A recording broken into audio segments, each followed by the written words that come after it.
Աստված կանգնեց աստվածների ժողովում և նրանց մեջ դատապարտեց նրանց ասելով. Մինչև երբ պիտի անիրավությամբ դատեք և աչառություв անեք մեղավորներին։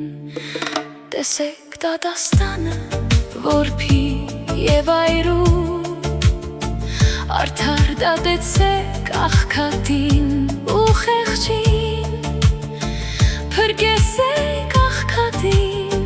ու տնանքին, մեղավորի ձեռքից փրկեցեք նրանց։ Չհասկացան, չըմբռնեցին, խարխափեցին խավարի մեջ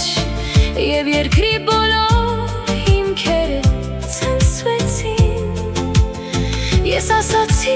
աստվածներ եք դուք, կամ բոլոր թել որդիներն եք բարձրյալի, բայց ահա մեռնում եք դուք որպես մարդ և ընկնում եք ինչպես մի իշխան։ Ելիր Աստված ու դադիր աշխարհը, քանզի դու պիտի ժառանգես բոլոր հեթանոսներին։